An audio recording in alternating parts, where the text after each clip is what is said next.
Nimpa, ano? Nagsimula na ba magbigay ng ayuda?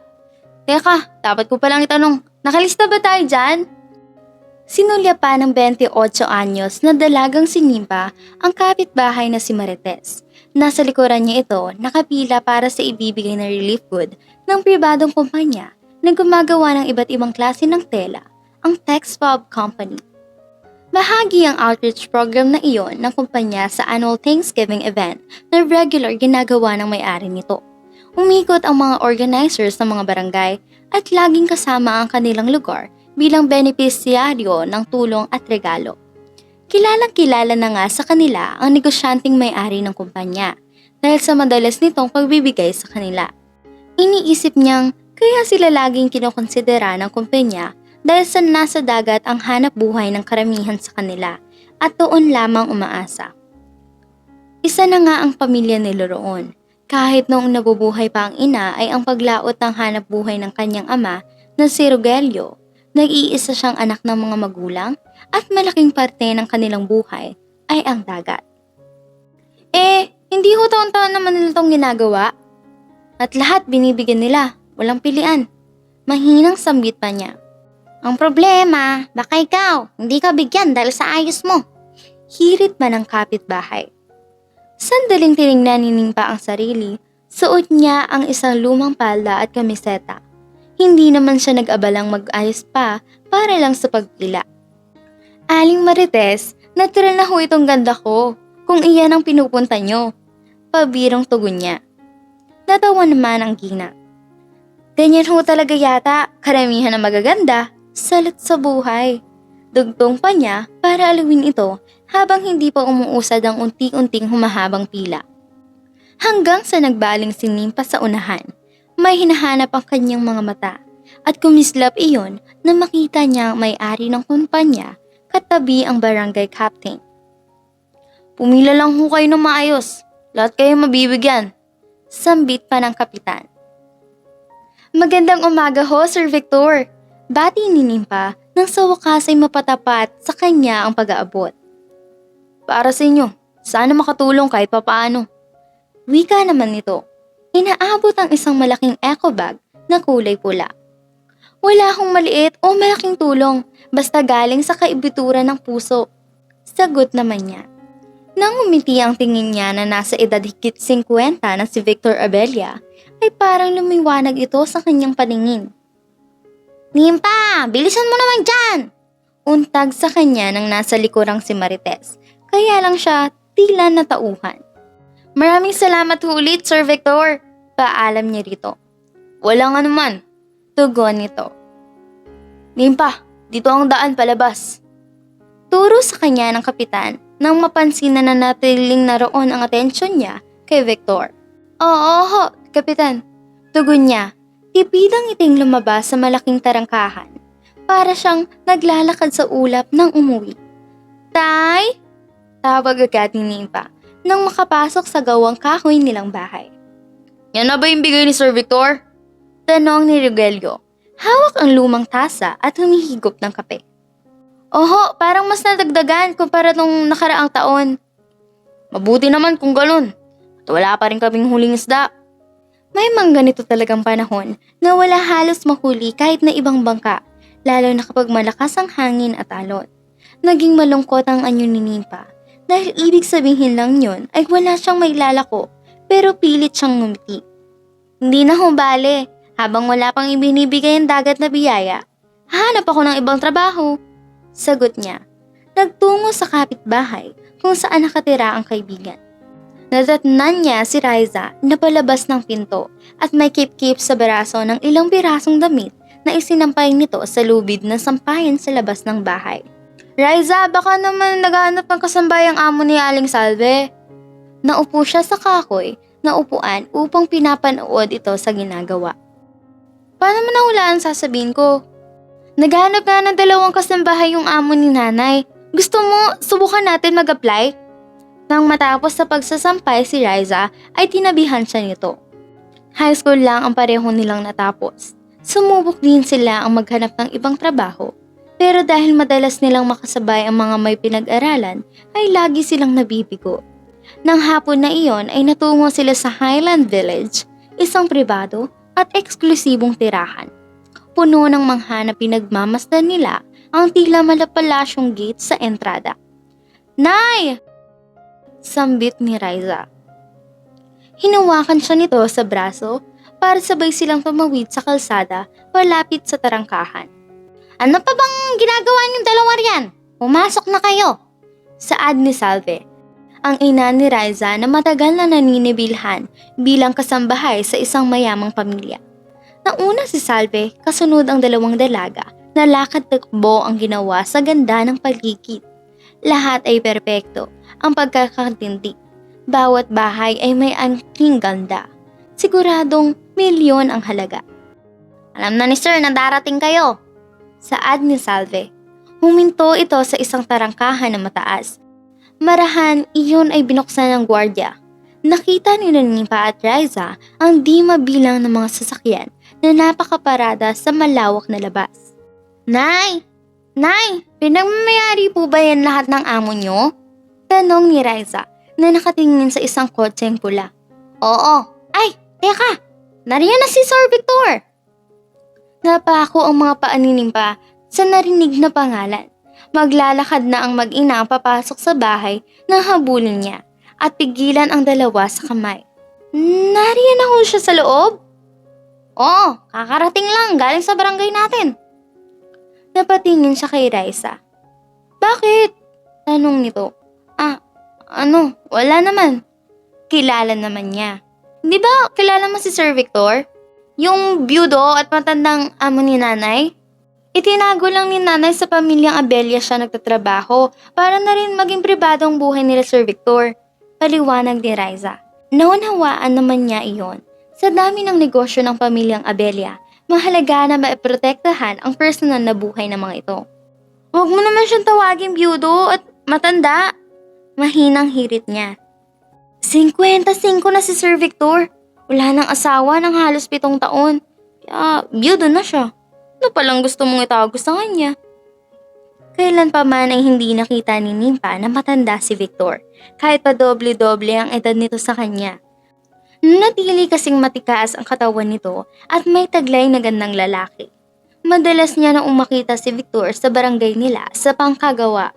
Doon nabuo ang panghanga niya rito.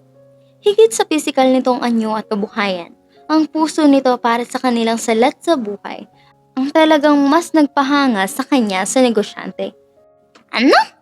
Nagpunta ba kayo rito para magkwentuhan?" tanong ni Salve dahil nanatiling nagtitigan sila ni Riza. "Pasensya na ho, tara na." Sabik siyang naunang maglakad habang naiwan nagtataka ang mag-ina na nagkatinginan pa. Nang makapasok si Nimpa sa loob ay mas lalo siyang bumilib. Nakinang sa mga mata niya ang bawat gamit sa loob.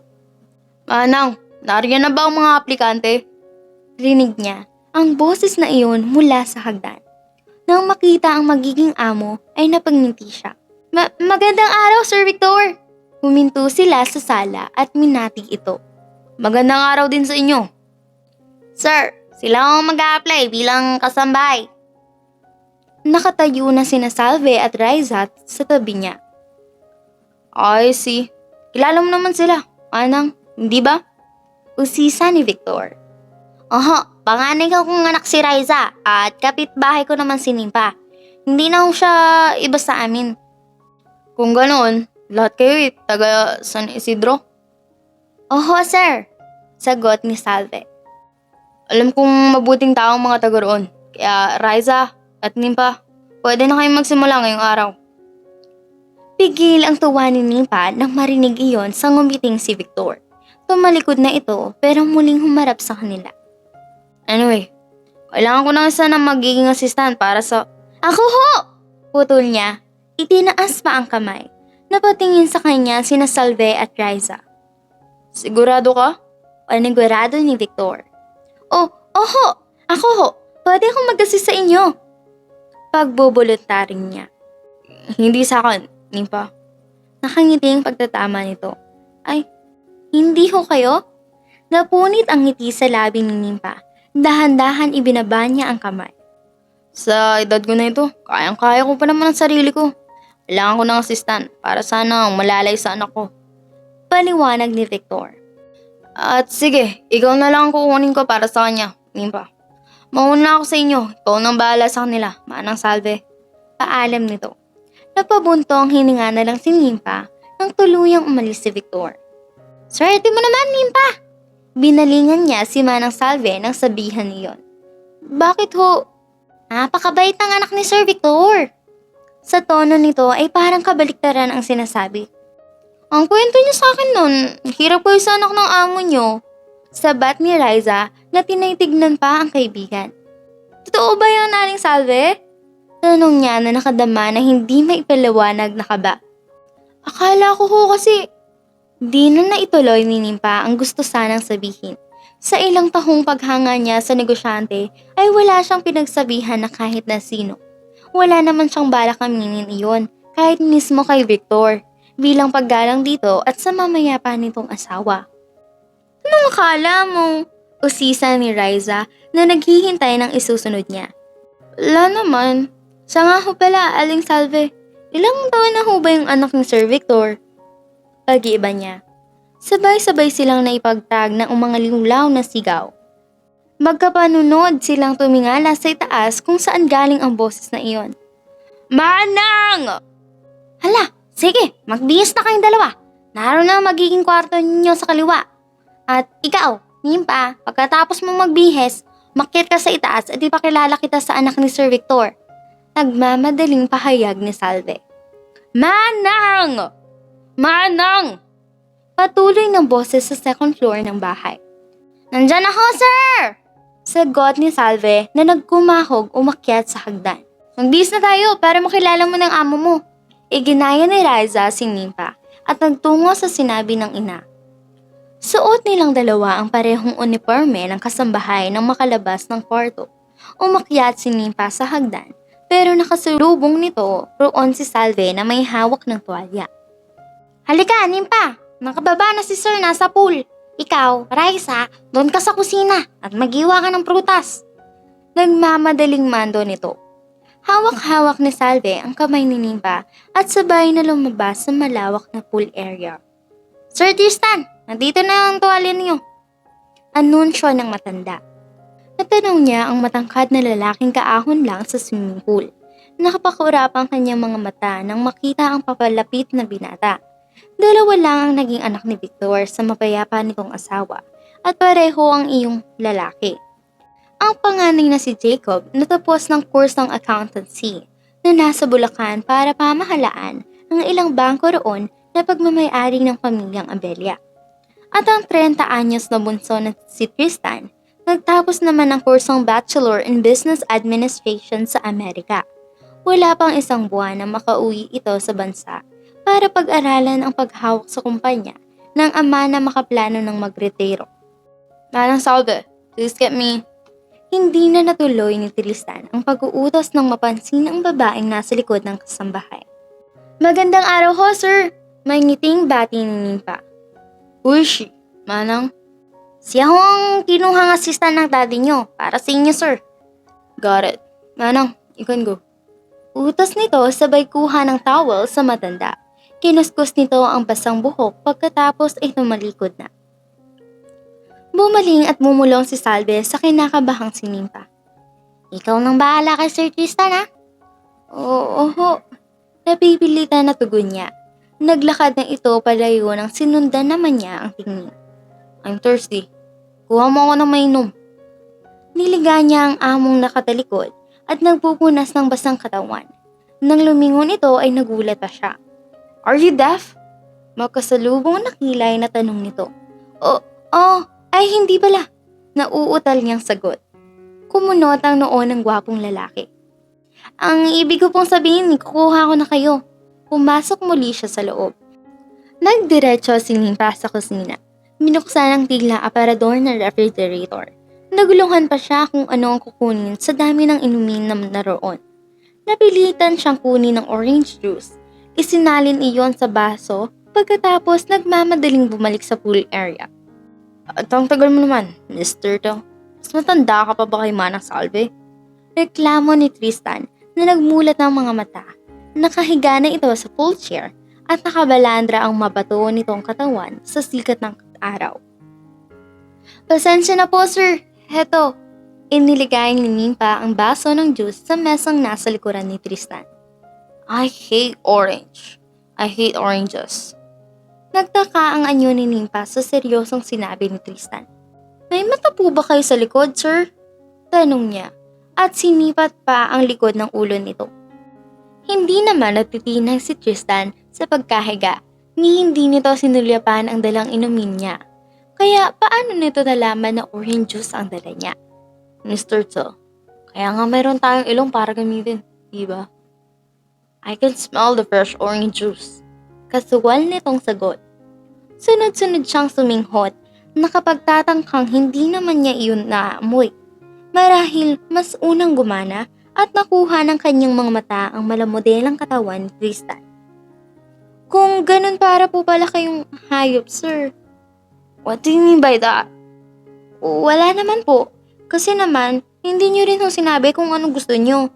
You should ask, Miss Turtle. Putol nito sa katwiran niya. May pilit ng ngiti sa labi si Nimpa nang kunin ang baso. Nagbaon naman siya ng pasensya sa ganitong klase ng trabaho. Pero hindi nga lang ganoon kahaba. Pinagkatitigan niya si Tristan. Kung ganitong klase ng amo ang pinagsilbihan niya, parang mabilis yatang iikli ang kanyang pasensya. Idadagdag pang kung paano makitungo ito sa kanya at makipag-usap ay napakalayo kay Victor. Oo, halatang namanan ni Tristan ang kagandahang lalaki ng ama pero hindi ang ugali. Ano po bang gusto niyo ipalit ko rito, sir? Soft drinks or muriatic acid? Wala sa loob na tanong niya. Halos mabali ang liig ni Tristan nang agad lumingon sa nakatayong assistant. What did you say? Ang ibig ko pong sabihin, ano pong gusto niyo ipalit ko? Nagmamadaling paliwanag niya. Anything except orange juice. Sige ho, sandali lang. Matulin naglakad si Nimpa papasok muli sa kusina habang tutup ang bibig. Ayaw naman niyang matanggal agad sa trabaho, lalo na ang mapahiya sa kabutihan ni Victor. Nang mapalitan ng juice ay lumabas din agad siya. Nakatinging inaabot niya iyon sa amo. Dinagdag pa niya ang yelo para lumamig ang pakiramdam nito. Pambawi sa nasabi niya kanina. Uminom sandali si Tristan bago nito ipinatong ang baso sa mesa. Natili naman nakatayo si Nimpa. Pwede po ba magtanong, sir? You're already asking. Ano kong klaseng tatay si Sir Victor? Nagtama ang mga mata nila nang humarap si Tristan sa kanya. Why are you asking about a personal matter? Ho? Iniwasan ni Nimpa ang tingin ng amo at baka makita pa nito ang kaba na mayroon siya. Kasi... What's on your face? Sa mukha ko? Alin ho? Sinapon niya ang magkabilang pisngi. Inalis ni Tristan ang pagkakasandal sa kinaupuan bago pinagbastan si Nimpa. You're blushing. Don't tell me. Mainit ho kasi dito, sir. Tsaka nagamit ho ako ng rejuvenating soap. Yung pampakinis ng mukha, kaya baka namumula. Natatarantang paliwanag niya. Why are you asking about my dad all of a sudden? Muling natigilan si Nimpa. Dahan-dahang sinalubong ang masilaw na araw ng mga mata ni Tristan. Kasi hindi siya makaapo ho ng dadahilan. Lalo na't may pinaghinala siya nitong pinagmamasdan. Kasi ang buti ng anak niya, napakunot ng husto si Tristan.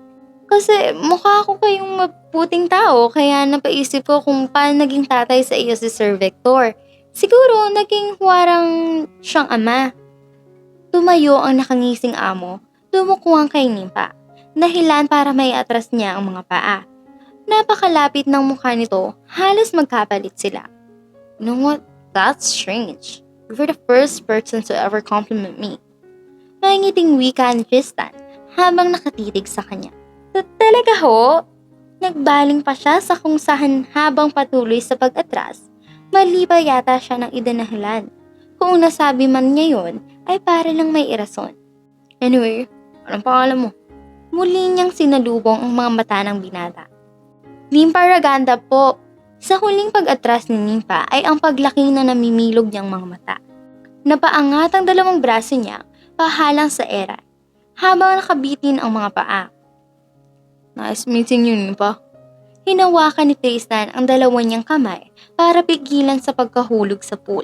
Nakahinga naman siya ng maluwag pero nawala rin iyon nang otomatika siyang bitawan nito.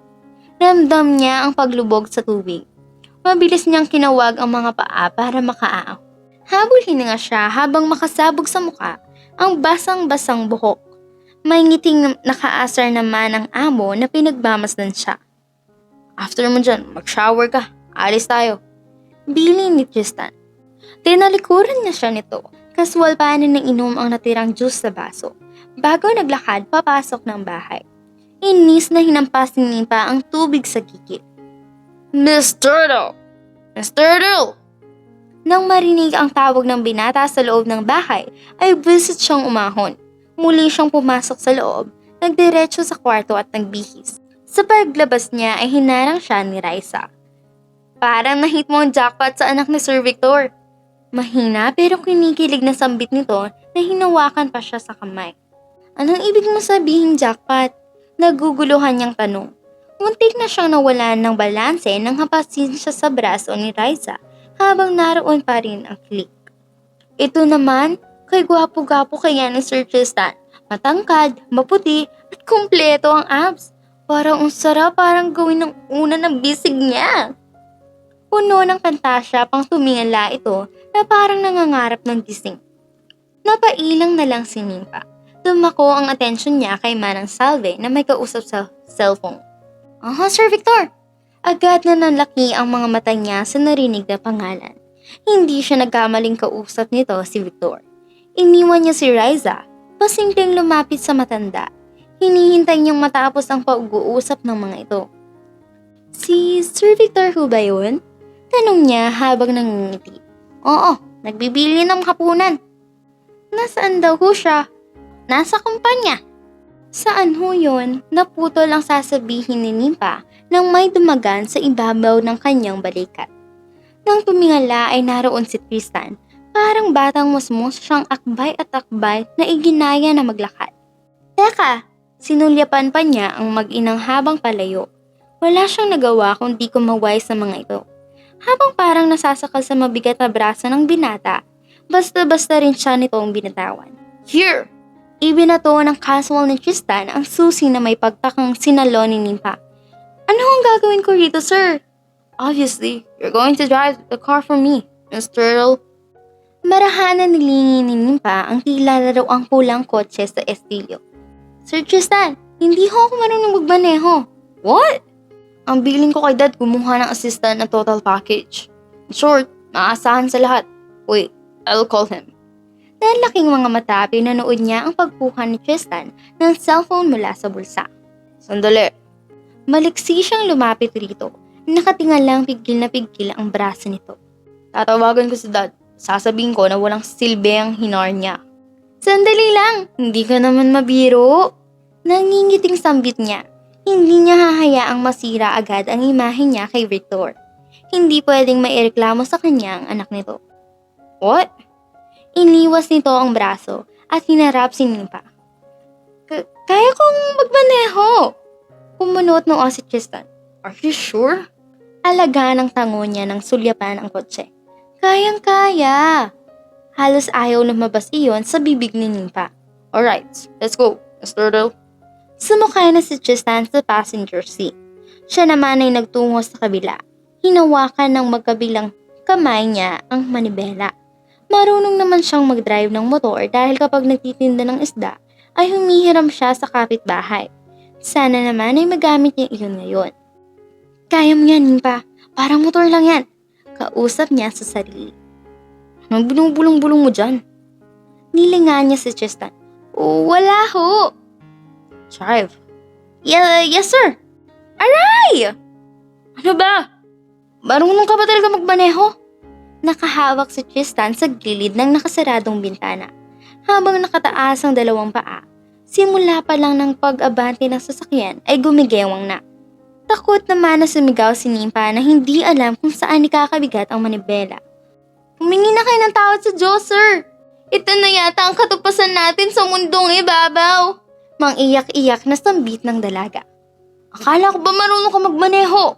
Halos nakaangat na ang pag-upo ni Tristan sa nervyos.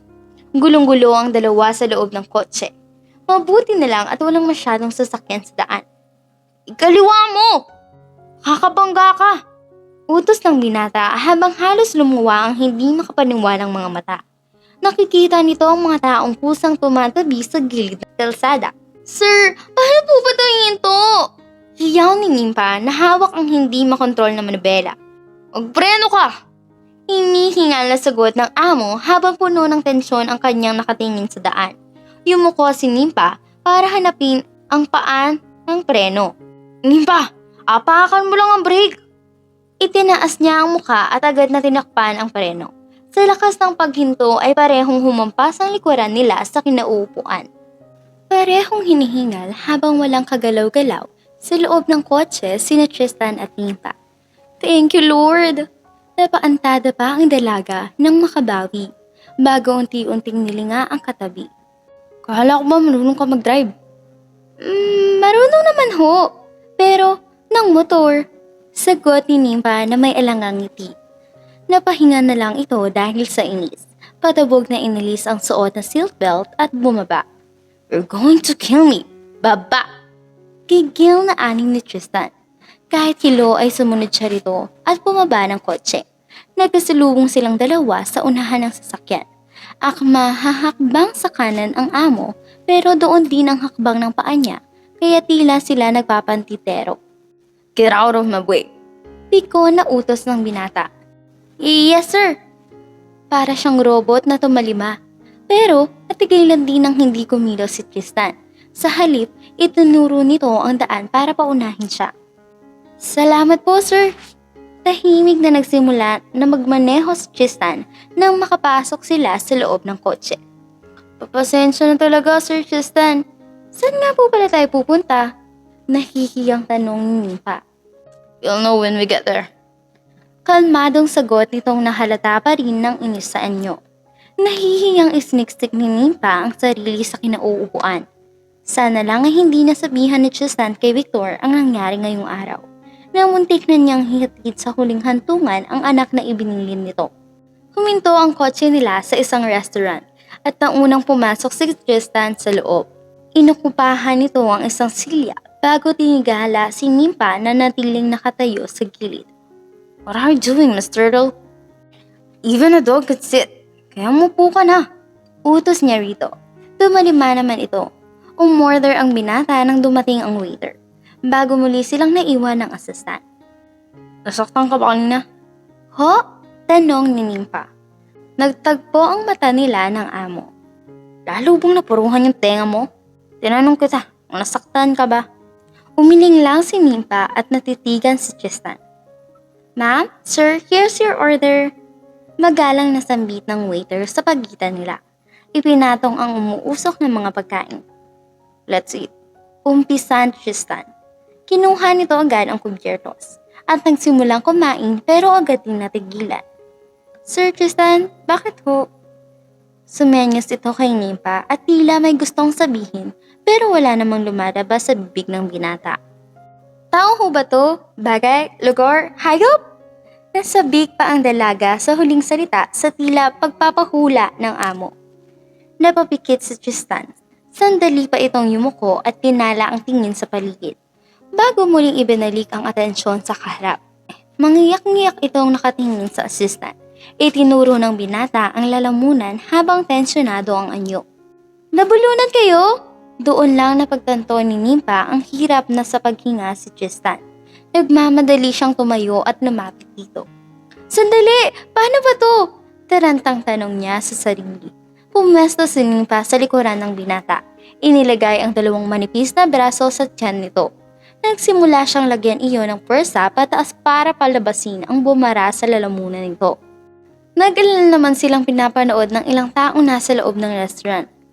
Sir, hindi po kayo pwedeng matigok. Yari ako kay Sir Victor. Isa pa. 1, 2, 3. Binuhos ni Nimpa ang buong lakas hanggang sa mailabas ni Tristan ang pagkain na humarang sa lalamunan.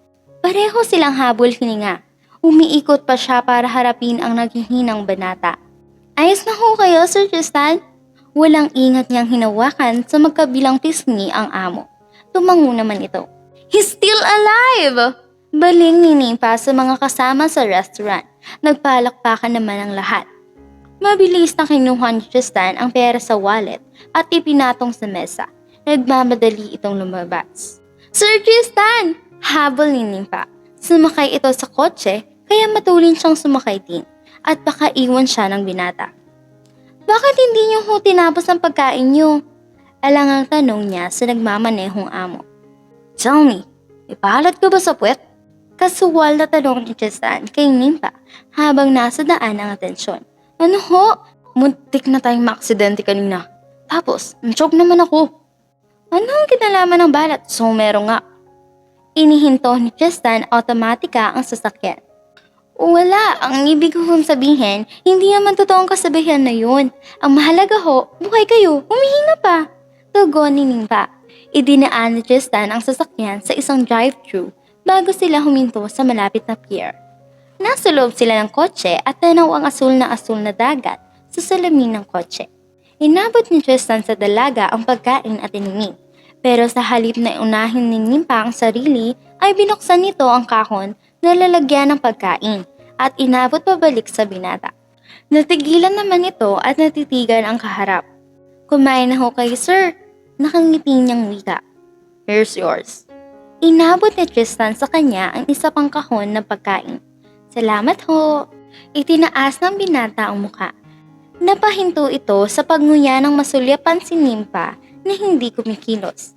Nakalabas pa ang isang kamay ng dalaga sa nakabukas na bintana ng kotse. Tila dinadama ang banayad na simoy ng hangin. Nimpa? Mabilis na luminga siya kay Tristan. Sir? Bakit hindi ka kumakain? Tanong nito. Naalala ko lang ho yung dagat sa amin. Ganito ang preskong hangin doon. Sagot niyang may tipid ng ngiti sa labi. Doon din binaling nito ang atensyon. Naalala ko nga si Sir Vic. Automatika siyang nalingon ni Tristan. Nasulubong tuloy niya ang tingin nito. What about my dad? Seryosong tanong ng binata. Sa tabing dagat ho kasi akong lumaki at nagtitinda ako ng isda sa palengke. Nakalakihan ko na ho ang pagbibigay ng tulong ng tatay niya sa lugar namin. Kwento niya. Pinagmasdan lang ni Tristan si Nimpa at masasabi niyang may angkang ganda ang assistant. Bagay na bagay rito ang kayumangging kulay. Patunay na sa tabing dagat niya ito lumaki. Alam niyo, maraming tumutulong pero mabibilang lang yung bukal sa loob, yung ginagawa para sa kapwa at isa si Sir Victor doon. Kahit naman si Tristan ay hanga at ipinagmamalaki ang ama. Sa kabila ng pagiging abala nito sa trabaho, kaliwat kanan ang tinutulungan nito. Pero bakit tila may ibang pakiramdam sa puso niya kung paano purihin ito ni Nimpa sa harapan niya. Kumain ka na, we're going. Parang nawalan siyang bigla ng gana. Dumukwang sa likod para ilagay ang pagkain. Saan ho tayo pupunta? I'm not your driver, so stop questioning me. Naitikom naman ni Nimpa ang bibig nang biglang tumunog ang cellphone ni Tristan at kinuha yun ng binata mula sa bulsa. Yes, Dad? Mabilis na pangiti ang dalaga habang pinapanood ito nakausap si Victor sa kabilang linya. Alright, Dad. See you in a bit. Ibinaba na nito ang cellphone. Nang balingan siya ng amo ay agad siyang ngumiti. Si Sir Victor ba yun? Pansin ni Tristan ang saya sa mga mata ni Nimpa. Bakit? May kailangan ka sa dad ko? Ipinatong nito ang dalawang braso sa ibabaw ng manibela at pinagkatitigan ang assistant. Hindi. Wala naman. Iniwas niya ang tingin kay Tristan. Iwinagwag pa niya ang isang kamay para tumanggi. Pumunta tayo sa company, kay Dad. Yes! Nagulat ito sa naging reaksyon ng dalaga. Napasuntok pa ito sa hangin na ipinagtaka ng binata. Talagang kailangan ganyang kakasaya? Walang emosyong tanong ni Tristan. Napahinto naman si Nimpa. Pilit pinupormat ang sarili. Pasensya na, Sir Tristan. You're really weird, Miss Turtle. Umiiling ang binata nang magsimulang magmaneho. Pigil naman ang kanyang tuwa. Inihinto ng binata ang kotse sa harap ng isang mataas na building. Naunang bumaba ang sabik na si Nimpa. Dito na ba yun, sir? Nagtatakang bumaba tuloy si Tristan at pinagpastahan ang nakatalikod na assistant. Yes, we're here at Texfab Company. Let's get inside. Hinawakan siya sa kamay ng amo at hinila papasok. Napahinto ang dalaga nang makatapak ang mga paa sa kumpanya. Maraming empleyado ang pabalik-balik sa paglalakad at tila abalang-abala. Nasaan si Sir Victor? Tanong ni Nimpa. Nasa office niya. Sagot ni Tristan. Nauna na itong sumakay sa elevator na hinabol niya. Tahimik pero sabik ang kanyang kalooban. Nang magbukas ang elevator ay taas noong paglabas at paglakad nito kasunod siya. Kumatok ito sandali sa pinto ng isang opisina bago narinig ang boses ng ama. Hi Dad. Bati ni Tristan nang magbukas ang pinto. Ngumiti si Victor bago bumalik sa kinaupuan sa swivel chair. Akmang maglalakad si Tristan palapit sa mesa ng kanyang daddy. Pero nauna pa sa kanya si Nipa, dahilan para maliit siyang mapakudot noo. Magandang hapon ho, Sir Victor. Bati ng dalaga. Oh, sinama mo si Nimpa? Tanong ni Victor. Lumapit si Tristan at hinawakan sa braso ang assistant palapit. Yes, Dad. Big pa kaming maksi. Sir, sandali. May dumi pala ang bibig nyo. Mabilis na tinakpan ni Nimpa ang bibig ni Tristan gamit ang dalawang palad para patigilin ito sa sasabihin. Natawa naman si Victor habang pinapanood sila. Pinigilan ng binata ang mga braso niya. What are you doing, Mr. Turtle? Pinipigilan kayong magsumbong. Tsaka hindi ba't niligtas ko kayo sa tiyak na kapahamakan kanina? Ayos na yun. Huwag niyo na akong ilaglag sa daddy niyo. Parang kanya rito sa mahinang boses. So, sinusumbutan mo ko? Tanong ni Tristan. Hindi ho sa ganoon, sir. Ibinaba ni Nimpa, dahan-dahan ang mga kamay. Maupo na kayong dalawa. Magpapakuha ko kay Secretary Marlo ng mga inom nyo. Singit na Victor na tumayo at naglakad palabas ng malawak na opisina. Tinanaw na kinakabahang si Nimpa ang matanda. Nang lumabas ito ay napahinga siya ng pagkalalim-lalim. There's something strange in your behavior. Sumalampak sa sofa si Tristan. Pasensya na kayo, sir. Hininging paumanhin niya habang nananatiling nakatayo. Sit down. Hinawakan siya ni Tristan sa kamay at hinila. Gulat siyang napaupo sa tabi ng amo. Otomatikong inilapit nito ang mukha sa kanya. Bakit tayo mong malaman ni Daddy yung nangyari sa coach kanina? Tila isang pulis nitong imbestiga. Inatras niya ang mukhang patid na rin ang likod. Pero mas lalo itong lumapit sa kanya na ikinalaki ng mga mata niya. Hanggang sa mapahiga na sinimpa sa sofa habang nakadukwang sa kanya si Tristan. Sapo ng isang kamay nito ang kanyang likod. Tila huminto naman sa pagtibok ang kanyang puso. May tinatago ka pa sa akin, Mr. Turtle? Tanong nito. Wala! Sagot niya habang pigil-pigil ng dalawang palad ang dibdib ni Tristan. Ramdam niyang kumikilos ang kamay nito sa likuran niya para ibangon siya. Tila bulta-bultahing kuryente iyon na dumaloy sa buo niyang katawan. I don't believe you. Your eyes are telling me something. Patuloy ni Tristan habang nananatiling hawak ang likod ng bewang ng dalaga. Ayoko lang mapahiya kay Sir Victor. At bakit tayong mapahiya kay Dad? Naging malikot ang mga mata ni Nimpa. Baka mapaamin siya ng walang sa oras. Dahil sa akin? Tanong ni Tristan. Gulat siyang napatingin sa mga mata nito. I knew it! Basta na lang inalis ni Tristan ang palad sa likod ni Nimpa. Tumayo ang binata habang napakamewang. Nakangiti rin buhat sa napagtanto. Anong alam niyo, Sir Tristan? Kinabahan tanong niya. At baka nakahalata ang amo sa damdaming iniingatan niya para kay Victor. Ayaw mo mapahiya kay Dad dahil gusto mo ko. Ha? Alangan niyang tanong. Abot langi ang ngiti ni Tristan nang humarap sa kanya. Gusto mo ko, kaya nagpapanggap ka na marunong mag-drive. Para kunin ka ni Dad na assistant ko. You don't want to let him know. Para hindi ka niya tanggalin sa trabaho. And when that happens, hindi mo na ako makita. Pampinyasang pahayag nito. Natawa si Nimpa ng pagak. Sandali, hindi. Akma siyang mapapaliwanag habang nakataas ang kamay. Pero hinawakan iyon ng binata at yumuko pa sa kanya. It's okay, Miss Turtle. This isn't my first time. I mean, kadalasan babae talagang umaamin at magpapakita ng interes sa akin. Kaya ayos lang. Teka, hindi mo naintindihan, Sir Tristan. Tinintigan siya ng amo. Ang ibig kong sabihin, isang magaan na halik sa labi mula sa binata ang nagpahinto sa pagpapaliwanag niya. Marahang sinalubong niya ang mga mata nito. Uulitin ko ang halik na yan kapag nagustuhan na rin kita, okay? Nakangiting wika ni Tristan na ipinatong pa ang isang palad sa ulo ni Nympha. That's your reward for making me happy today. Dagdag pa ng amo na para bang utang na loob niya na halikan siya nito. Wala sa loob na nahawakan ng dalaga ang labi. Wala sa loob na nahawakan ng dalaga ang labi. Umupo muli at sumandal ang masayang si Tristan. May 4 pa ito. Tiningala rin ang kisame ng opisina. Masayang puso ng binata na napagtantong may pagtingin sa kanya ang mabuti at magandang sinipa. Sir Tristan, hindi na naituloy ng dalaga ang sasabihin nang dumating si Victor. Ito na ang kape niyo. Kasunod nito ang sekretary na ipinatong ang mga tasa sa mesa. Nagpaalam din ito ng lumabas bago inukupuhan ni Victor ang kaharap nilang Silya. Alangan ang mukha ni Nympha nang umupo ng maayos at sulyapan ang katabing si Tristan.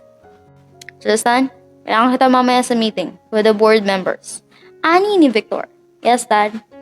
Ihatid ko muna si Nympha. Babalik sa bahay. Bilis niyo atang maging malapit sa isa't isa. Una ng tila nanunuksang si Victor. Hindi ho, Sir Victor! Bayulenteng bulalas ni Nympha dahilan para seryosong tignan siya ng mag-ama. Natigilan tuloy siya at napabuntong hininga. Ibig kong sabihin, it's alright, Nympha. Tintigan niya ang palad ni Tristan na nasa ibabaw ng kanyang kamay. Anong alright? Tanong niya. Maintindihan ni Dad, yung nararamdaman mo para sa akin. Kasugwal nitong lentanaya. Napapikit siya sa narinig. Ano bang mayroon sa inyong dalawa? Singit na nakangiting si Victor. Well, Dad, naputol ang pagpapaliwanag ni Tristan nang biglang tumayo si Nympha. Inosenteng tiningala siya ng mag-ama. Mauuna na ho ako, Sir Tristan at Sir Victor. Biglang sumama ang tiyan ko. Kunwari pa siyang namilipit, tumalikod at matulin na lumabas. Wait, nahatid kita. Sambit ni Tristan. Excuse me, Dad. Go ahead, anak. Mabilis na sumunod si Tristan kay Nympha. Naabutan ito ng binata sa hallway ng building. Pinigilan niya ito sa braso. Pero binitawan din iyon nang lumingon ang dalaga. Wala kang sasakyan. Ayos lang ho ako. Bakit ka man nagmamadali? Anong gusto niyo? Magkalat ako rito sa kumpanya niyo. Para mamaho rito. Okay, sandali. Bumuntong hininga si Tristan pagkatapos hinugot ang cellphone sa bulsa. Nakatuon ang atensyon nito sa kanya habang may kausap sa kabilang linya. Pagkatapos ay ibinaba rin nito ang tawag. You heard that, right? Hinihintay ka ng driver sa ibaba. Siya mag-aatid sa'yo sa bahay. Please, sumunod ka. Baka kung ano mangyari sa'yo, I won't let that happen. I can't lose you. Ikaw lang naniniwalang mabuting akong tao. Seryosong pahayag ng binata. Napahinga ng malalim si Nympha bago itinuon ang tingin sa mga mata ni Tristan. Sandaling naghinang ang mga mata nila. Nang umuwi ako dito sa Pilipinas, hindi ko alam kung saan ako magsisimula bilang anak ni Dad. Di lang siya sa business kilala, maging sa charity works niya. At ang akala ng lahat, pinabayaan ko na siya na magtrabaho dito.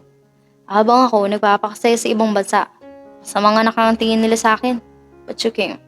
Ikaw lang naniniwala mabuti ako, kahit hindi mo ako ganun kilala. Natahimik si Nympha sa narinig. Hindi naman niya kakalain na seseryosohin nito ang sinabi niyang iyon. Pero may kung ano ang haplos iyon sa kanyang puso. And I want to prove that. Tugtong nito.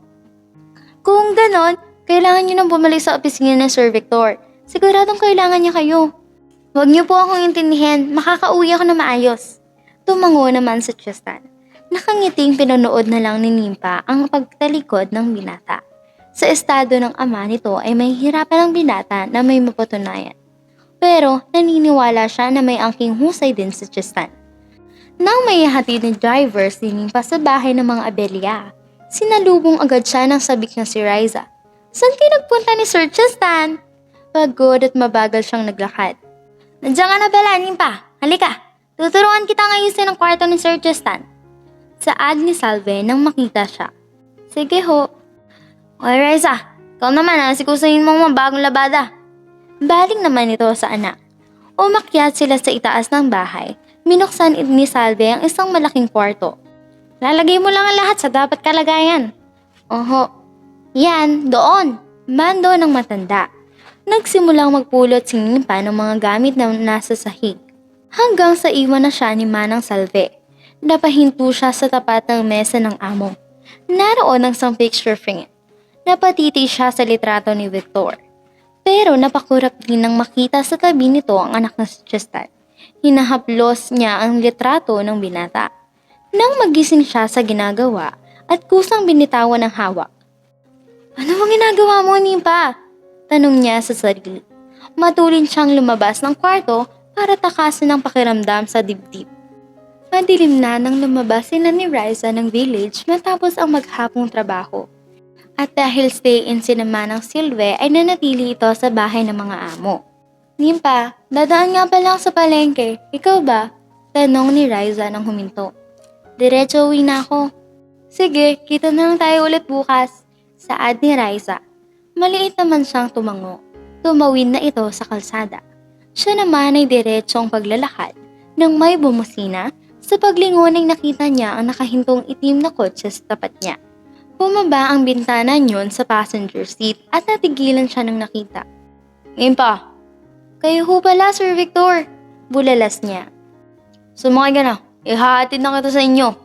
Lumukuwang ito para buksan ang kabilang pinto ng passenger seat bago muli siyang tinitigan. Halika na, Nimpa. Sige po, sir. Napipilitang sumakay si Nimpa sa loob ng kotse. Bakit mag-isa ka lang? Nasaan si Riza?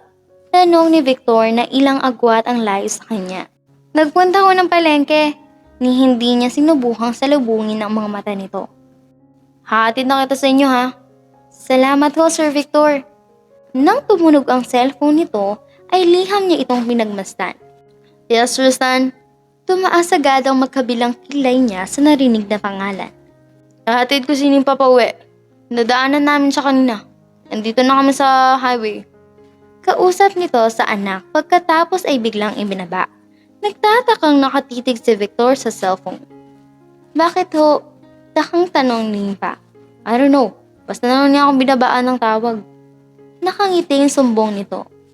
Alangan ang kanyang naging ngiti. Pagpasensyahan niyo na lang ho, sagot niya. Gusto mo raw ang anak ko? Doon niya automatikang nilinga si Victor. Ho? Huwag ka nang mahiya. Tristan told me about it. At tingin ko, malaking pag-asa na magustuhan ka rin niya. Mahirap makuha ang loob ng anak ko. Pero mukhang mabilis nung nakuha yun. Liham ang paghinga niya ng malalim. Mukhang nagkamali ang pagkaintindi ng mag-ama sa kanya. At nahirapan siya sa gantong sitwasyon. Ay, kabayo! Muntik na siyang namundog sa kunahan ng biglang humito sa pagmamaneho ang driver. Ayos ka lang ba, ha? Nag-aalalang tanong ni Victor nang humarap sa kanya. Nang biglang bumukas ang pinto sa paglingon ni Nimpa ay naroon si Tristan. Sinulyapan niya ang kotse nitong humarang sa kanila. Ang bilis mo naman, anak. Bati ni Victor. I'm just along the highway, Dad. Sagot nito. Ito na ang mismong nag-alis ng suot ng seatbelt ni Nimpa. Sandali! Saan tayo pupunta? Ako na mag-aatid sa'yo. Hinila ni Tristan palabas ng sasakyan ang dalaga. Sandali, Sir Victor! Wika pa ni Nimpa nang makalabas. Tumukwang ang binata sa pinto para magpaalam sa ama. Ako nang bahala kay Nimpa, Dad. No problem, anak. Ingat kayo. Umabante na ang sasakyan ni Victor na pinanood nila. Nang sulyapan ni Tristan si Nimpa. Saan ang bahay mo? Hindi na. No, hatid kita. Pero, natigilan si Nimpa nang abutin nito ang palad niya at iginaya siyang maglakad. Nang makasakay sa loob ay pansin na si Tristan ang walang kibo na katabi. Kaya huminto siya sa pagmamaneho at binalingan si Nimpa. Anong pinag-usapan niyo ni Dad? Wala. Talaga? Umilang si Nimpa at hindi na tinignan sa mga mata si Tristan. Sandaling pinagbasta ng binata ang assistant. Pakiramdam niya ay may tinatago ito sa kanya na dapat wala na. Dahil alam niya na ang nararamdaman ni Nimpa. Ano parang nangyari sa meeting niyo ni Sir Victor? Pinasigla ng dalaga ang tono para maiba ang usapan. Well, nothing new. Naglalala ang karamihan ng board kapag akong umupo. Marahan na patango si Nimpa. Nag-aalala rin ho ba kayo? Tanong niya sa amo. Hindi naman ito sumagot. Sir Tristan, kapag kayo mismo nag-aalala sa kakayahan niyo, sino pong maniniwala sa inyo? Hilinga siya ng binata. Ipakita mo sa kanila ang kaya mo, hindi yung kahinaan mo. May mga tao talagang hindi naniniwala sa anong kaya mong gawin. At ang dapat mo lang gawin, paniwalaan ang sarili mo. Mahabang litanya niya. Napangiti si Tristan. Bakit? Kinabahang tanong ni Nimpa nang mapansin na pinagmasdan siya ng amo. Are you trying to make me fall in love with you? Tanong nito na may ngiti sa sulok ng labi. Hindi! Napasinghap siya nang dumukuwang si Tristan sa kanya. Pigil naman niya ang paghinga. Well, it's working. Seryosong sambit nito. Habang nakatitig siya kay Tristan, ay mabilis ang pantig ng kanyang puso. Ramdam niya rin ang tiyan na may nagliliparan na kung ano. Malapit na ako rito, bababa na ako. Wala sa loob si Nipa na bumaba ng kotse ng amo. Narinig pa niya ang pagtawag ni Tristan pero pinatigas niya ang liig na hindi lumingon. Hinihingal siyang nakarating sa kanilang bahay. Agad niyang isinarado ang tagpi-tagpi na luma nilang pinto at sumandal doon. Nimpa! Tay! Mahinang sambit niya nang makita ang ama na nagtataka ang anyo. Bakit? May tinatakbuhan ka ba? Tanong nito. Wala ho! Siya nga pala, kamusta ang pagtatrabaho mo sa mga belya? Maayos naman ho. Tumango-tango ito. Sabagay, wala naman akong dapat ipag-alala dahil mabuting tao si Sir Victor. Wika pa ng ama. Tama po kayo, sang-ayon naman niya. Sige na, magpahinga ka na.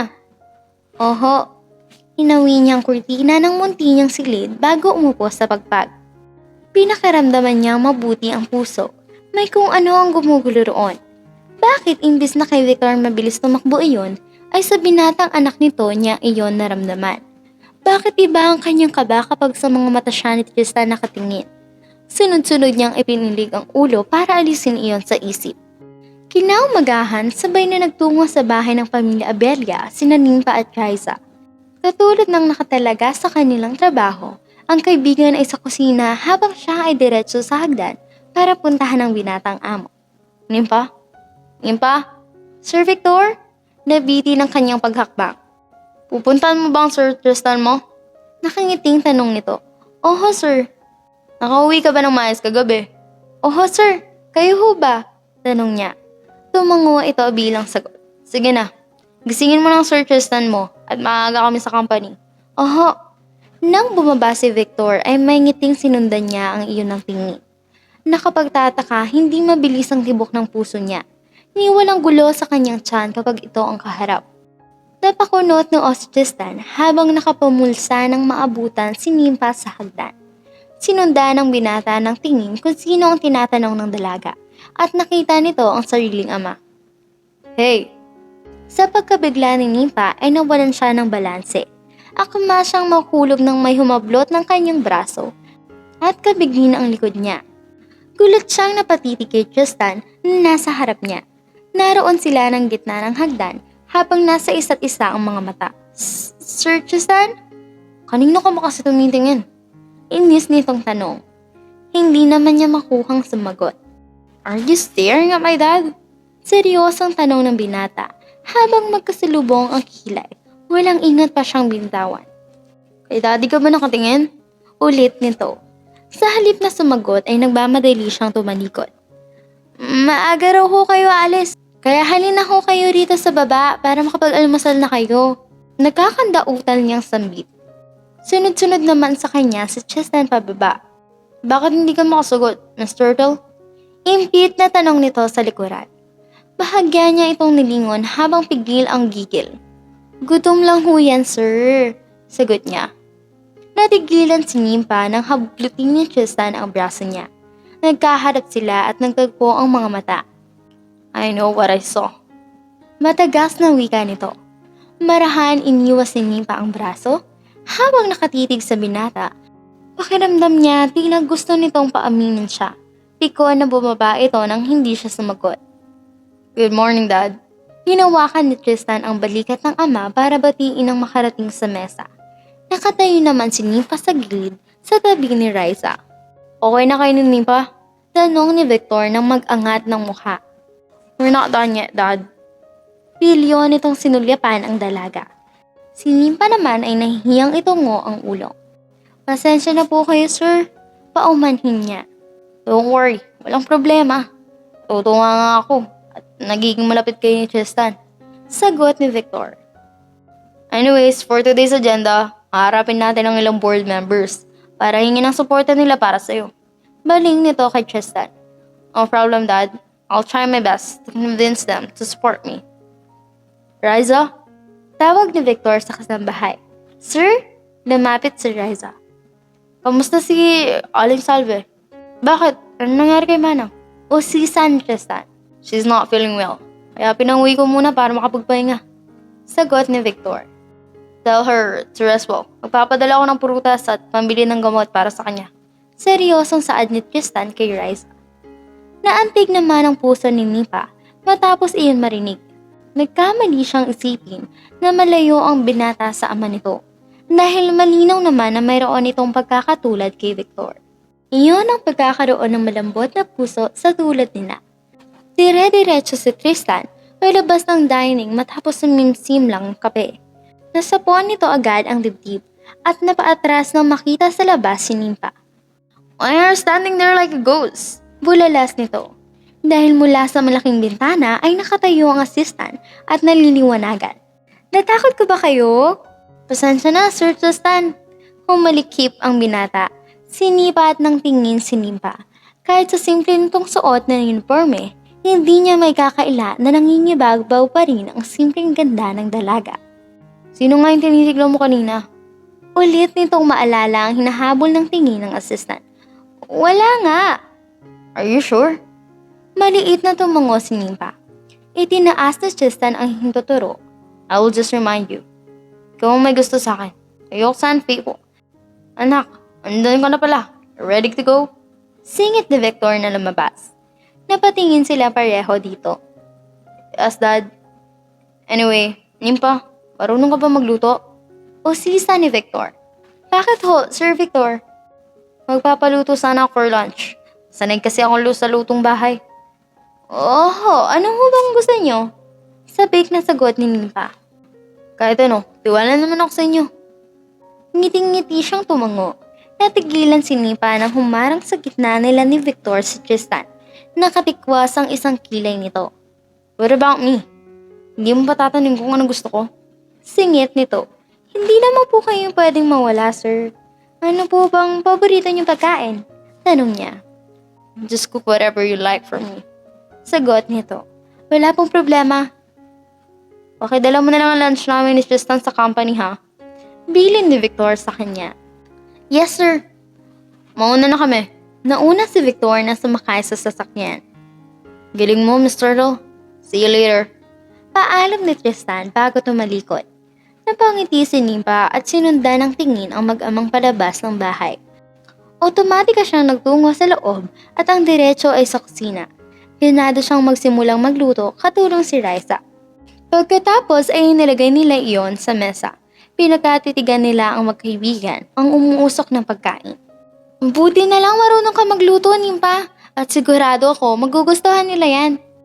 Dalhin ko na to sa kanila. Paalam niya kay Riza nang may handa ang mga pagkain. Sandali, magbihis ka muna. Hinila ni Riza si Nimpa. Sa kwarto siya nagbihis at inayusan ito. Nakalagkad ang buhok niya habang suot ang bestidang bulaklakin nang lumabas ng kanilang silid. Bitbit niya sa kamay ang dalawang lunch bag. Naroon na siya sa harap ng building ng mga Abelia matapos ihatid ng driver. Good morning, ma'am. Hinirang si Nimpa ng gwardya nang makapasok sa loob. Para ho kay Sir Tristan at Sir Victor. Itinaas niya ang mga dala-dala. Kayo po ba si Ma'am Nimpa? Oho. Ibinilin kayo ni Sir Tristan sa akin. Talaga ho? Napangiti siya. Dito ho, ma'am. Magalang na itinuro sa kanya ng gwardya ang daan hanggang sa elevator. Sa dulong palapag ang opisina ng mag-ama. Huminto siya sa hallway at tinignan ang dalawang magkatapat na pinto. Isa roon ay opisina ng CEO na si Victor at sa kabila naman ang COO na si Tristan. Huminga siya ng malalim bago naglakad at kumatok. Come in. Minuksan ni Nimpa ang pinto at natigilan nang makita si Victor. Nimpa. Dahan-dahan siyang pumasok sa loob. Akala ko ito ang opisina ni Sir Tristan. Nagtataka niyang wika. Tumayo ang nakangiting si Victor. Nasa CEO's office na siya. Ganun ho ba? Sambit niya. Sinulya pa ng lunchbox na nasa kaliwang kamay. Yan na bang lunch na niluto mo? Tinignan ni Nimpa si Victor at pilit nang ngumiti. Ito po, Sir Victor. Magalang niyang inabot ang dala-dala. Salamat, Nimpa. Sandali niyang pinagmasdan ito habang nakayuko at muli niyang pinakinggan ang puso. Pero wala siyang marinig na kakaibang pintig. Nagpaalam na rin siya rito bago tuluyang lumabas. Paikot-ikot si Tristan na nakupo sa swivel chair habang nasa loob ng opisina. Tagal naman talaga ni Mr. to. Sakit na ng tiyan ko sa gutom. Hanggang sa marinig niya ang pagkatok. Pumormal siya nang humarap. Pasok! Iniluwa ng bumukas na pinto si Nimpa. Sinulya pa ng binata ang hawak ng dalaga. Gusto mo ba akong mamatay sa gutom? Nahihiyang lumapit si Nimpa sa mesa. Pasensya na, sir. Bakit isa lang yan? Ha? Napatingin siya sa dala-dala. Nauna mong dalhin si Dad? Tila na dismaya ang anyo ni Tristan nang may pagtanto. Akala ko kasi, Sir Tristan, pinapatawag ko kayo sa conference hall. Urgent daw po. Hindi na naituloy ni Nimpa ang pagpapaliwanag nang pumasok ang sekretarya sa opisina. Alright. Tumayo na ang amo at naiwan siya sa loob. Pumasok si Tristan sa conference hall. Naroon ang ama niya nakaharap ng ilang board members. Nadekwarto ang binata nang umupo habang lumilipad ang isip. May napansin siya na kakaiba kay Nimpa. Tila iba ang tingin ng dalaga sa kanyang ama. Ganoon na rin ang pagtrato nito. Tristan, napatingin siya sa kanyang daddy. Are you with us? Kanina pa kita tinatawag. Bulong ni Victor. Sinulya pa ng binata ang ilang board member. Nagbulungan ng mga ito, tila pinag-uusapan ang inaakto niya. Are you okay? Usisa ni Victor. Yes, Dad. I'm sorry. Natauhan bigla si Tristan. Pilit itong nag-focus sa mga kaharap. They came early to show and give you their support kapag umupo ka na bilang CEO sa susunod na taon. Saad ni Victor. Itinuon niya ang tingin sa ilang board member. Maraming salamat po sa inyo. I assure you, lahat ng iiwan na negosyo at trabaho ni Dad, pag-aaralan ko. I will work hard and I will do my best as my dad did. Pahayag ni Tristan. Alam ng binata na kahit suportado ng board members, may pag-alala at duda ang mga kaharap sa kakayahan niya.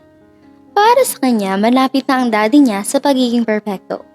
Higit ang pagkatao nito sa pisikal na anyo. Kaya mapapantayan ba niya ang kanyang ama? Nang matapos ang kanilang meeting ay muling bumalik si Tristan sa loob ng opisina. Wala na roon si Nimpa pero naroon sa ibabaw ng mesa ang iniwan nitong pagkain.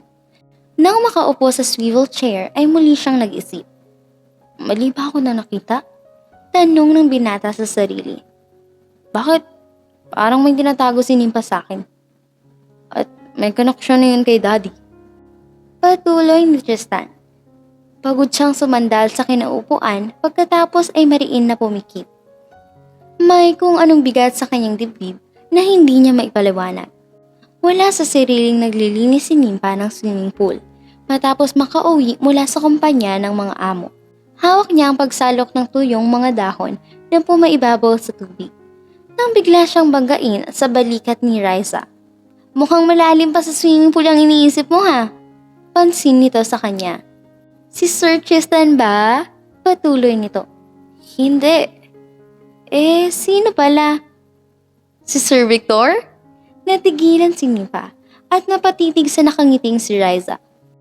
Di ko alam kung paano ko ipapaliwanag. Pagsuko niya. Nimpa! Natigilan silang dalawa at napatingin sa pansamantalang kapalit na kasambahay ni Manang Silva na si Yula. Lumapit ito para iabot ang telepono kay Nimpa. Si Sir Tristan nasa kabilang linya. Gusto ko raw makausap. Pagbibigay alam nito. Nagtataka niya iyong inabot at itinapat sa tainga. Lumayo naman si Riza sa kanya para ipagpatuloy ang pagwawalis. Sir? Hindi niya alam bakit bigla siya nakaramdam ng kaba. I want to start by thanking my son, Tristan, for this wonderful surprise birthday celebration for me. At syempre, sa lahat ng naging parte nito at lahat ng nandito. Thank you sa inyong lahat. Cheers! Pasalamat ni Victor bago magsimula ang kasiyahan. Itinaas pa nito ang hawak na manipis na basong laman ay wine.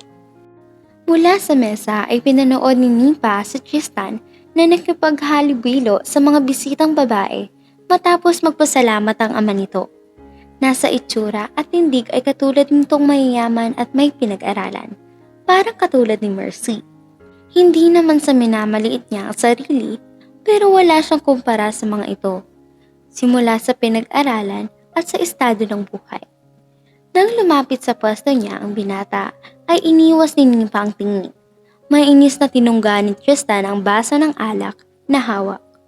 Pansin niya ang kanina pang tahimik na si Nipa, simula nang ipakilala ang ama ng nobyo. Napatingin lang ang dalaga kay Tristan nang patabog nitong ibaba ang baso.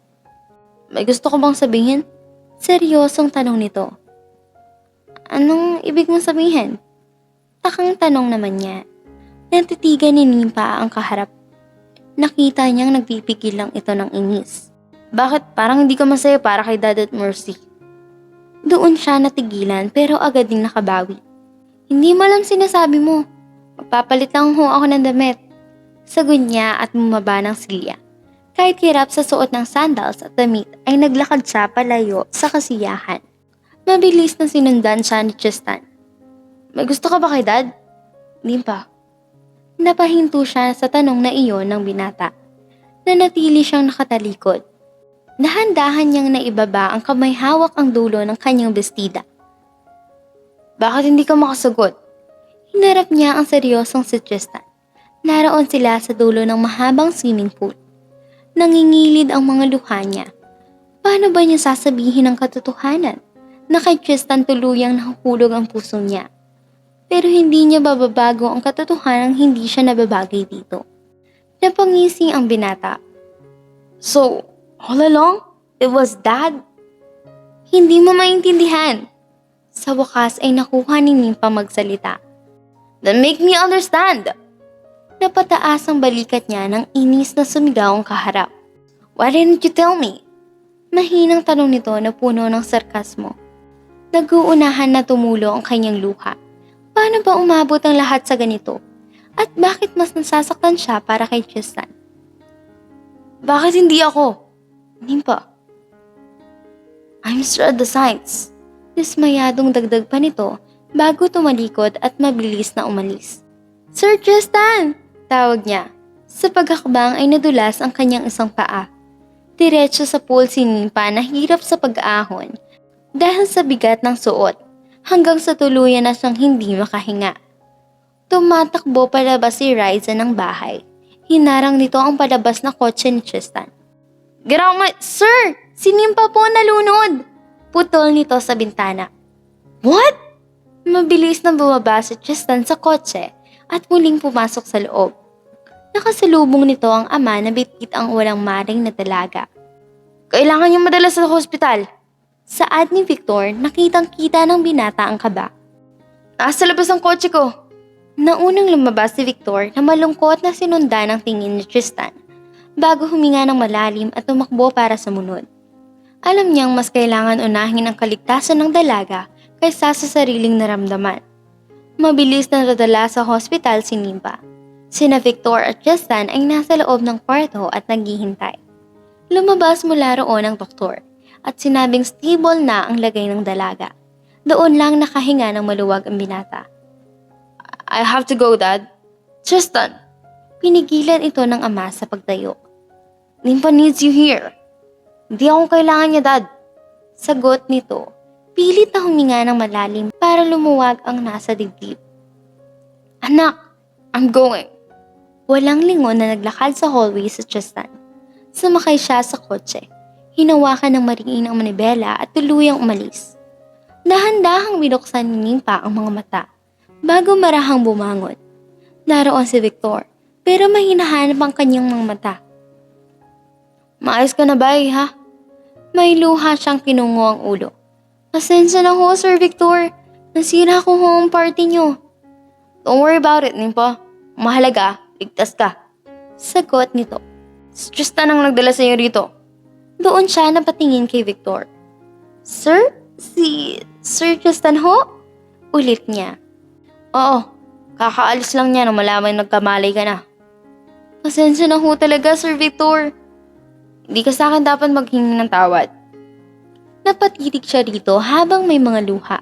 Ngumiti sa kanya ang ama ng binata. Natural lang na minsan magulungan tayo sa nararamdaman. Mahirap talaga itong naiintindihan minsan. Itinuro ni Victor ang tapat ng sariling dibdib. Mahalaga, sa dulo, alam mo kung sino talaga ang gusto ng puso mo, Nimpa. Marahan siyang tumango, naunawaan niya ang tinutukoy nito dahil yun ang eksaktong naramdaman niya. Hindi niya naramdaman ang saya kahit kaharap na niya si Victor. Tinawagan ko ng tatay mo para ipaalam nangyari. Hintayin mo na lang siya dito. Mauna na ako, iha. Lumabas na ito ng kwarto. Nang dumating ang kanyang ama, ay sinundo siya nito pauwi ng bahay. Dahil pinayagan na rin siya ng doktor na makalabas. Kinaumagahan ay bumalik din tagad sa trabaho si Nimpa. Naroon siya sa dining table kung nasaan ang mag-ama. Nasulya pa ni Victor ang walang kibong anak bago ang assistant nito na nakatayo sa gilid. Maayos na ba ang pakiramdam mo, Nimpa? Tanong nito. Oh, sir. Maayos na ho. Maraming salamat. I'm done. Excuse me, Dad. Sambid ni Tristan na tumayo bago nilampasan ang dalaga. My keys! Narinig ni Nimpa na sigaw ng binata mula sa labas ng bahay. Sir, excuse ho. Paalam niya kay Victor.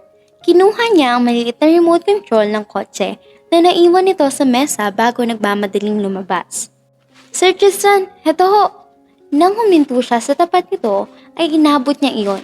Seryosong humarap ito sa kanya. Kinuha lang ang susi at mumaling na sa kotse. Saan ho kayo pupunta? Gusto niyo ho, samahan ko kayo? Nahihiyang usisan niya habang nasa likuran nito. Nilingon siya ni Tristan. Napakurap pa ang mga mata niya na nang magtagpo ang tingin nila ng binata. Riza! Tawag nito sa kasambahay. Sir Tristan! Nilingon ni Nimpa si Riza na galing sa garden palapit sa amo. Riza! Tawag nito sa kasambahay. Sir Tristan! Nilingon ni Nimpa si Riza na galing sa garden at palapit sa amo. Tabukas ako ng gate. Opo, nagmamadaling maglakad ang kasambahay patungo roon. Pinanood na lang ni Nimpa si Tristan sumakay ng kotse at nagmaneho paalis. Nimpa! Sir? Mabilis siyang humarap nang marinig ang palapit na si Victor. Pasensya ka na, iha. Gusto ko lang ipaalam na hiniling ni Tristan na alisin ka na bilang assistant niya. Marahan naman siyang tumango. Wala naman siyang magagawa sa bagay na iyon. Gusto niyang isipin na mabuti na rin ang naging desisyon nito. Nang sa ganoon, kahit mahirap ang unti-unti niyang makakalimutan ang damdamin para sa binata. Mauna na ako, Nimpa. Hanggang sa magpaalam si Victor ay wala siya sa sariling nagtrabaho sa loob ng bahay. Dahil kahit anong ipilit niya, laging sumasagi sa isip niya si Tristan. Nimpa! Otomatika siyang lumingon. Binuksan ni Riza ang pinto ng kwarto kung saan siya nagpaplansya ng mga damit. Kamusta ka? Alangang tanong nito. Ayos lang. Pakunwari niya. Kasuwal na ipinagpatuloy ang ginagawa. Mas gusto mo rito kaysa kasama si Sir Tristan? Parinig nito. Natigilan siya at nilinga si Riza. Oo naman. Lumapit ang kaibigan at may pinulot. At nang itaas ang wire ng plansya, ay natigilan siya. Paano mo plansya ang mga damit na yan kung hindi nakasaksak ang plansya mo? Tanong nito. Ay, nakalimutan ko lang. Akmang kukunin ni Nimpa ang hawak ni Riza pero iniwas nito iyon. Bakit hindi mo pa kasi aminin na mas gusto mong kasama si Sir Tristan? Na nagkakamabutihan kayong dalawa? Patuloy nito. Marami pa akong trabaho. Lumabas siya ng kwarto at natigilan ng magkasalubong ang binata. Napako ang paa niya, ganoon na rin ang mga mata nito. What? Tanong ni Tristan sa tulalang dalaga. Umilang lang si Nimpa. Get out of my way! Opo, sir. Maliit ang ginawa niyang paghakbang para tumabi. Sir Tristan, may nakalimutan po ba kayo? Napalingon si Nimpa kay Riza na susunod dito. Gabi na nang matapos ang pagtrabaho niya, mag-isa siyang lumabas ng bahay. Nalulungkot siya sa malamig na pakikitungo ni Tristan sa kanya. Ramdam niya rin ang pangungulila nito. Napahinto pa siya nang makasalubong sa labas ang among si Victor. Kahawak kamay si Mercy. Magandang gabi po, sir, ma'am. Bati niya sa mga ito at ngumiti. Pauwi ka na, Nimpa? Tanong nito. Opo, sir. Siya nga pala, I have something to tell you. Seryosong saad ni Victor. Ano ho yun? Ngayong gabi, flight ni Tristan sa Australia. Natigilan si Nimpa sa narinig. He'll be staying there for quite long. And baka next year na siya bumalik. Once na maupo na siya bilang CEO. Patuloy ni Victor. Wala namang magiging problema sa trabaho ninyo ni Riza rito. You can still work here as a housekeepers. But I know, hindi naman ninyo nang worry mo. So, if you want my son to stay, make him stay. It's not too late. Nakangiting sambit ni Victor. Mahirap ang buhay na may pinagsisisihan, Nimpa. Payo naman ni Mercy na hinawakan pa siya sa kamay. Kasabay ng pagtalikod ng magkasintahan ang pagbagsak ng kanyang mga balikat. Unti-unti ring bumagsak ang nakabitin niyang mga luha. Talagang aalis ito ng bansa? Parang napakatagal nitong mawawala. Paano na ang damdamin niya para sa binata? Mabilis niyang pinalis ang luha at nagmamadaling naglakad. Nang makalabas ng malaking tarangkahan ay sinalubong siya ng nguso ng pamilyar na kotse. Napaupo siya sa pagkakabigla. Are you okay? Nagmamadaling lumabas si Tristan sa sasakyan at nagtungo sa kanya. Nasaktan ka ba? Napatitig siya sa nag-aalalang mukha ng binata. Hawak-hawak siya nito ng magkabilang braso. Nimpa! Sambit ni Tristan na ikinakurap ng kanyang mga mata. Nagtagpo ang tingin nila. Sa ilang linggo nitong paglayo at pag-iwas, doon niya naramdaman ang pangungulila at tunay na naramdaman para sa binata. Napalunok si Tristan habang pinagmamasdan ang magandang mukha ni Nimpa na natatapatan ng ilaw ng kotse. Nasaktan ka ba? Maliit na umilang ang dalaga. Tinulungan ni Tristan makatindig si Nimpa at sinipat-sipa pa ng tingin ang kabuuan. Sigurado ka? Walang masakit sa'yo? Oo. If that's so, I need to go. Marahan ang naging bitaw nito sa kanya at takmang babalik sa kotse. Sandali! Natigilan ito nang pigilan niya sa braso. Totoo bang aalis ka? Dahan-dahang bumaba ang kamay niya sa palad ni Tristan. Mapipigilan pa ba kita? Tanong niya nang tumulo ang luha. Why are you saying this to me? Naguguluhan ang litanya nito. May dapat kang malaman, Tristan. At ano yun? Inabot ni Nimpa ang isa pang kamay nito. Hinawakan niya iyon ng mahigpit na parang ayaw na niyang bitawan. Ikaw ang gusto ko. Natigilan naman si Tristan. Narinig mo? Ulit pa niya. Oo, mga ako sa daddy mo dahil mabuti siyang tao. Pero hanggang doon lang yun. Doon nakahinga ng maluwag si Tristan. Iyon ang gusto niyang marinig mula mismo sa talaga. At masaya siyang malinawan ngayon. Pagdating sa'yo, ibang pintig ng puso ko. At alam kong pag-ibig yun, Tristan. Pagtatapat ni Nimpa. Napakurap ang binata buhat sa narinig. Nakatitig siya sa lumuluhang mga mata ng dalaga. At umaabot sa puso niya ang damdamin na tinutukoy ni Nimpa. Ikaw lang at walang iba. Walang pag-aalinlangan na patuloy ni Nimpa. Hanggang sa marahan na bitawan ng mga kamay ng binata. Kaya lang, di naman ako nababagay sa'yo. Maraming babae riyan na makakapantay sa'yo. Mabilis na lumapit si Tristan sa kanya. At maagang hinawakan ng ibaba na magkabila niyang pisngi. But you're the only one I want, Nimpa. Sigurado ka ba riyan? Tanong niya. Oo naman. Tumango ang binata habang nakangiti. Hinaplos-haplos pa nito ang hilalaki ng mga pisngi niya. Pero aalis ka. Ngumiti si Tristan. You think after ko marinig lahat to sa'yo, magagawa ko pang malis at iwan ka? I will stay here with you, Nympho. Niyakap niya si Tristan. Doon napawi ang takot sa puso niya na tuluyang itong umalis na hindi niya nasasabi ang tunay na nararamdaman.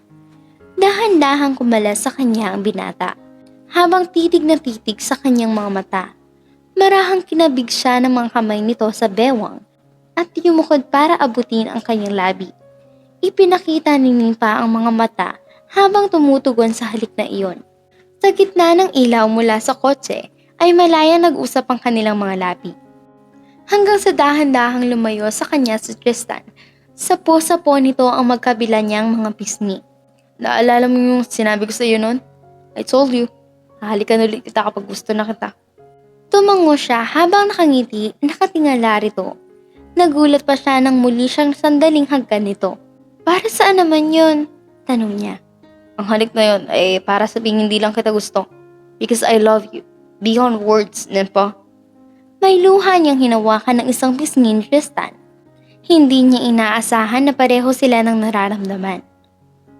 Mahal din kita, Tristan. Buong puso silang nagyakap. Nang gabing iyon ay muli silang bumalik sa bahay para sabihin sa daddy nito na pagkakaroon nila ng relasyon. Hindi rin tumuloy si Tristan sa pag-alis nito sa bansa. I'm glad you two have figured it out. Tila nakahinga ng maluwag si Victor nang sabihin iyon habang nagkaharap sila sa sala. Tumango ang dalawang magkahawak kamay na sina Nympha at Tristan. Masaya kami para sa inyo. Nakangiting sambit naman ni Mercy. Nagkatitigan silang dalawa ng binata bago sabay na napangiti. Ilang buwan lang ang nakalipas, naroon sila ni Tristan sa isang beach resort para i-celebrate ang maagang pag-upo nito bilang CEO. Nanatili siyang assistant ng nobyo. Sa ganitong paraan ay mapagsisilbihan at naalagaan niya ito. There it is!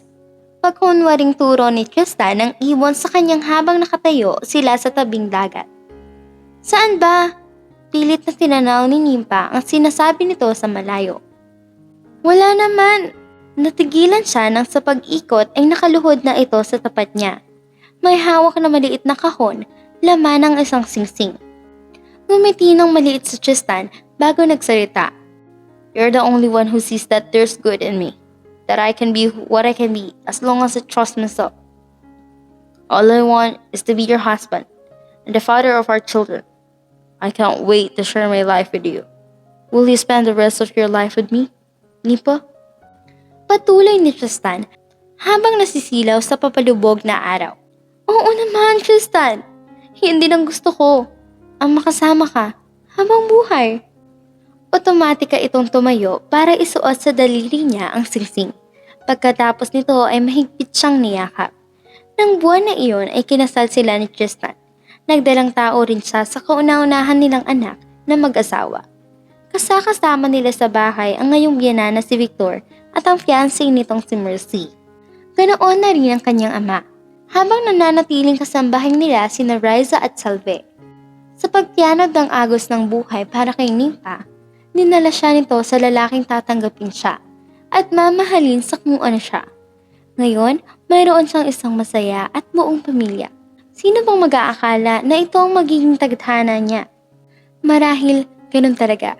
May mga taong pagkikintaan lamang para makita ng isang tao ang inlalaan para sa kanya at pahihintulutan ng Diyos na makasama.